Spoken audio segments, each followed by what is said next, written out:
ఇచ్చినప్పుడు ఏం చెప్పారు అధ్యక్ష? నీకు 15,000, నీకు 15,000, నీకు 15,000, నీకు 18,000, నీకు 18,000. ఈ ఎమ్మెల్యేలు, ఈ మంత్రులు వీళ్ళందరూ ప్రచారం చేయలేదేంటి అధ్యక్ష? ఊరూరు డప్పు వేసి కొట్టారు అధ్యక్ష. చూసేసరికి ఆ డప్పు సౌండ్ మాత్రం బడ్జెట్ లో వినిపించలేదు అధ్యక్ష. ప్రతి ఇంటికి వెళ్ళి ఆపండి అమ్మా, నాకు మాట్లాడనివ్వండి. ప్రతి ఇంటికి వెళ్ళి చిన్నపిల్లలకేమో నీకు 15,000, నిరుద్యోగులకేమో 36,000, మహిళలు కనిపిస్తే 18,000, 50 ఏళ్ళు పైబడిన వాళ్ళు కనిపిస్తే 48,000, రైతులు కనిపిస్తే 20,000. ఇలా ప్రతి దగ్గర కూడా చెప్పారు అధ్యక్ష. ఈ బడ్జెట్ లో అవన్నీ ఎక్కడున్నాయి అధ్యక్ష? ఎక్కడున్నాయని నేను అడుగుతున్నాను అధ్యక్ష. అసలు ఈ బడ్జెట్ కి మేనిఫెస్టోకి అసలు కంపేర్ చేస్తే ప్రజల తాలూకా మైండ్ బ్లాంక్ అయిపోయింది అధ్యక్ష. నిజం చెప్తున్నా, ప్రజల తాలూకా మైండ్ బ్లాంక్ అయిపోయింది అధ్యక్ష. ఎన్నికలప్పుడే ఎవరికి ఏం కావాలన్నా డబ్బులు లేకపోయినా పర్వాలేదు, సంపద సృష్టిస్తానని చెప్పారు అధ్యక్ష. సంపద సృష్టించి హామీలు అమలు చేస్తానన్నారు అధ్యక్ష. ఏదో అధ్యక్ష సంపద సృష్టి? ఎక్కడ సంపద సృష్టి? వీళ్ళు ప్రజలకు ఇచ్చిన హామీలు మాత్రం సంపద సృష్టి చేయలేదు అధ్యక్ష. ఆశ్చర్యం ఏంటంటే ప్రతి ఇంటికి వెళ్ళారు అధ్యక్ష, వాళ్ళ నంబర్ తీసుకున్నారు, వాళ్ళకి ఒక ఓటీపీ చెప్పారు, వాళ్ళకి ఒక మెసేజ్ చూపించారు అధ్యక్ష. మీ కుటుంబానికి ఈ పథకాలు వస్తాయి, ఇన్ని వేలు వస్తాయి, ఇన్ని లక్షలు మీ అకౌంట్ లో పడిపోతాయి జూన్ నుంచి అని చెప్పారు అధ్యక్ష. ఏమో అధ్యక్ష, లక్షల రూపాయలు జూన్ గడిచిపోయింది, ఇప్పుడేమో నవంబర్ కూడా వచ్చేసింది అధ్యక్ష. అలాగే బాబు షూరిటీ భవిష్యత్ గ్యారంటీ అని బాండ్స్ పంచారు అధ్యక్ష.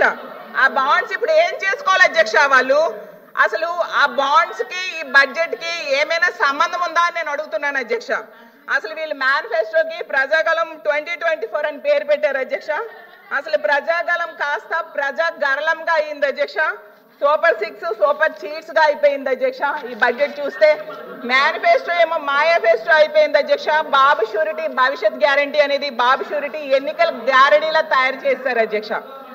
అసలు వీళ్ళు చెప్పిన పథకాలకి బడ్జెట్ లో కేటాయించిన నిధులకి పోలిస్తే తల్లికి వందనం, తల్లికి మంత్రి గారు అధ్యక్ష మాట్లాడుతుండేది అబద్ధాలు మాట్లాడుతున్నారనే విషయం మొత్తం మీడియా అంతా చూస్తున్నారు, రాష్ట్రం అంతా చూస్తున్నారు అధ్యక్ష.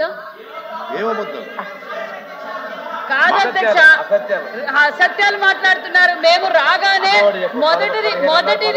మొదటి సంతకం మెగా డిఎస్సి ముఖ్యమంత్రి గారు సంతకం పెట్టారు. అన్నా క్యాంటీన్లు మొదలు పెట్టాం, పెన్షన్ ఇచ్చాం అధ్యక్ష, పెన్షన్ ఇచ్చాం అధ్యక్ష, దీపం 2 కింద సిలిండర్లు ఇచ్చాం అధ్యక్ష. ఉన్నారు కదా మరి సిపిఎస్ రద్దన్నారు, వాళ్ళు ఏం చేశారు అధ్యక్ష? 2,000 రూపాయలు పెన్షన్ 3,000 చేసేస్తామన్నారు అధ్యక్ష. 5 సంవత్సరాలైనా చేయలేకపోయినారు అధ్యక్ష. వాళ్ళు చేసిన అప్పులు మేము తీర్చుకుంటూ మళ్ళీ సంక్షేమ పథకాలు ఇస్తున్నాం. సంపద సృష్టిలో మేడం కూర్చోండి. మేడం ఎల్ఓపి గారు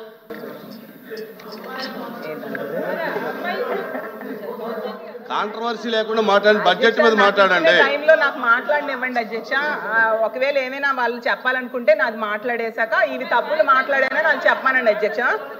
అధ్యక్ష ఈ బడ్జెట్ చూశాక ఈ రాష్ట్ర ప్రజలందరూ ఏమనుకున్నారంటే కొండ నాలుగు మందేస్తే ఉన్న నాలుగు ఊడిపోయినట్టుగా తయారైంది అనేసి మా పరిస్థితిని ఫీల్ అవుతున్నారు అధ్యక్ష. ఎందుకంటే గతంలో జగన్మోహన్ రెడ్డి గారు 98.5% హామీలు నెరవేర్చారు అధ్యక్ష. అతను ఇచ్చిన అమ్మఒడి ఆపేశారు అధ్యక్ష, రైతు భరోసా ఆగిపోయింది, విద్యా దీవెన ఆగిపోయింది, వసతి దీవెన, 0 వడ్డీ బకాయిలు అన్ని ఆపేశారు అధ్యక్ష. 17 మెడికల్ కాలేజీల నిర్మాణం ఆపేశారు అధ్యక్ష. పాఠశాలల్లో నాడు నేడి పనులు ఆపేశారు. మత్స్యకార భరోసా లేదు, వాహన మిత్ర లేదు, కాపు నేస్తం లేదు, ఈబీసీ నేస్తం, చేయూత ఏమీ లేవు అధ్యక్ష. అసలు ప్రతి ఇంటికి ప్రతి కుటుంబానికి ఆర్థికంగా చేయూతనిచ్చి పేదరికం నిర్మూలించడం కోసం ఉపయోగపడిన పథకాలన్నీ ఈ రోజు లేవు అధ్యక్ష. వీళ్ళు అధికారంలోకి రాకముందు ఏం చెప్పారంటే జగన్మోహన్ రెడ్డి గారి కంటే మేము ఎక్కువ ఇస్తాము, రెట్టింపు సంక్షేమం మేము ఇస్తాం చెప్పడంతో ప్రజలు నమ్మి ఓట్లేశారు అధ్యక్ష. ఈ బడ్జెట్ ప్రజల ఆశలు ఉసూరు మనిపించాయి అధ్యక్ష.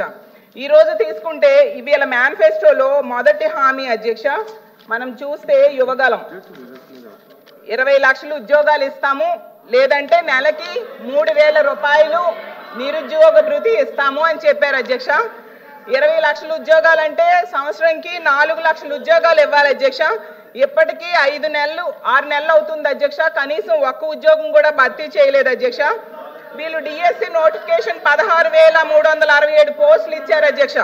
కానీ అందులో 10,000 పోస్టులు గత ప్రభుత్వం నోటిఫికేషన్ ఇచ్చింది అధ్యక్ష. ఎన్నికల వల్ల అది ఆగిపోయింది అధ్యక్ష. ఇప్పుడు నవంబర్ 5న అధ్యక్ష డిఎస్సి నోటిఫికేషన్ జారీ చేస్తామన్నారు. ఏది అధ్యక్ష? నవంబర్ 5 అయిపోయింది కదా, నోటిఫికేషన్ ఎక్కడుంది అని అడుగుతున్నాను అధ్యక్ష. అలాగే ఉద్యోగాలు ఇవ్వకపోతే 3,000 రూపాయలు నిరుద్యోగ భృతి అన్నారు. 12 నెలలకి తీసుకుంటే 7,200 కోట్లు అవసరం. అది కూడా దాని గురించి రూపాయి కూడా ఒక పైసా కూడా ఇందులో విదల్చిన పరిస్థితి మనం చూసాం అధ్యక్ష.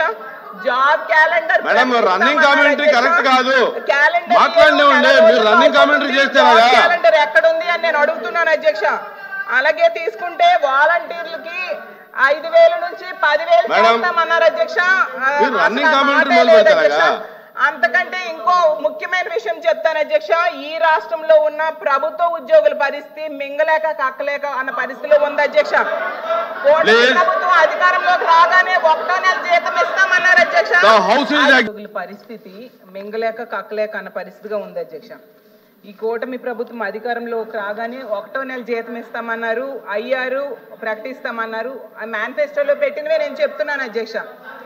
అసలు ఇంతవరకు అయ్యారు లేదు అధ్యక్ష. పిఆర్సీ ఎప్పుడు వేస్తారో తెలియదు అధ్యక్ష. ఈ 5 నెలల్లో ఒక్కటి కూడా ఇవ్వలేదు అధ్యక్ష. టీచర్స్ అయితే ఈ ప్రభుత్వం మీద జోకులు వేసుకుంటున్నారు అధ్యక్ష. టీచర్స్ అయ్యా హోమ్ మినిస్టర్ గారు అధ్యక్ష, ఒక విషయం ఏంటంటే ఈ సభలో ప్రభుత్వ ఉద్యోగస్తుల గురించి మాట్లాడడం అనేది నిజంగా చాలా మంచి పరిణామం కింద భావించాలి.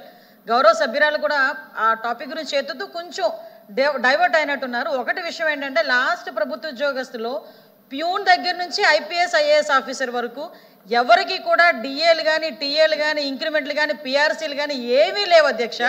జీతాలు కూడా 1వ తారీఖున పడతాయా, 1వ తారీఖున పడతాయా, 15వ తారీఖున పడతాయా, 1 నెలకి పడతాయా, 2 నెలలకి పడతాయా తెలియని దుస్థితిలో వాళ్ళు కక్కలేక మింగలేక 5 సంవత్సరాలు పనిచేశారన్న సంగతి మర్చిపోయి పాప అప్పుడుదే ఇప్పుడు కూడా ఆపాదిస్తున్నారేమో అన్న సంగతి కొంచెం తెలుసుకుని మాట్లాడమని చేసుకోండి అధ్యక్ష. ఇంకో విషయం అధ్యక్ష, ఈ రోజు ప్రభుత్వ ఉద్యోగస్తులందరూ గుడ్లపై చేసుకొని ఉంటున్నారు అధ్యక్ష. ఎందుకనంటే నేను అధ్యక్ష నాకు అవకాశం ఇచ్చారు, తను మాట్లాడారు, నేను మధ్యలో మీకు అడిగాను, మీరు నాకు అవకాశం ఇచ్చారు. నేనేమంటానంటే ప్రభుత్వ ఉద్యోగస్తులందరూ కక్కలేక మింగలేక అని వీళ్ళు అనుకుంటున్న వీళ్ళు ఉన్నారు అధ్యక్ష కక్కలేక మింగలేక. కానీ ప్రభుత్వ ఉద్యోగస్తులందరూ ఈరోజు గుండెల మీద చేసుకొని 1వ తారీఖు కల్లా మేము పనిచేసిన ప్రభుత్వ ఉద్యోగానికి 1వ తారీఖు జీతాలు పడుతున్నాయని చెప్పి చాలా హ్యాపీ ఫీల్ అయ్యారు. ఈ రోజుకి కూడా అన్ని డిపార్ట్మెంట్లోని డిఏలు కూడా మేము ఇచ్చున్నాము. వీళ్ళు ఏంటంటే వీళ్ళ అత్యాశ ఏంటంటే వీళ్ళు 5 సంవత్సరాలు కనీసం డిఏలు కూడా ఇవ్వలేదు. ఈ 5 నెలలకి వీళ్ళు పిఆర్సీలు అడుగుతా ఉంటే నవ్వు వస్తుంది అధ్యక్ష. ఆ విషయాన్ని సభ దృష్టికి తీసుకొస్తున్నాను అధ్యక్ష. అధ్యక్ష వాళ్ళు అయ్యారు పిఆర్సీ డిఏ సంగతి తర్వాత ముందు మన జీతాల పరిస్థితి ఏంటి అనేసి మాట్లాడుకుంటున్నారు. ఎందుకంటేనట గవర్నమెంట్ వచ్చిన మొదటి నెలట 1వ తేదీ జీతం వచ్చిందంట అధ్యక్ష. 2వ నెలట 2వ తేదీ వచ్చిందట గవర్నమెంట్ గురించి మాట్లాడండి అధ్యక్ష. మరి డబ్బులు 3వ నెల 3వ తేదీని వచ్చిందట. 4వ నెల 4వ తేదీని 5వ నెల 5వ తేదీని జీతం ఇచ్చారంట అధ్యక్ష. అంటే ఇలా 5 సంవత్సరాలు గడిచేసరికి 2 నెలలకు ఇస్తారా అని టీచర్స్ భయపడుతున్నారు అధ్యక్ష. ఓకే అధ్యక్ష, ఇంకా పథకాల గురించి అధ్యక్ష, సూపర్ సిక్స్ పథకాలకి అధ్యక్ష సూపర్ సిక్స్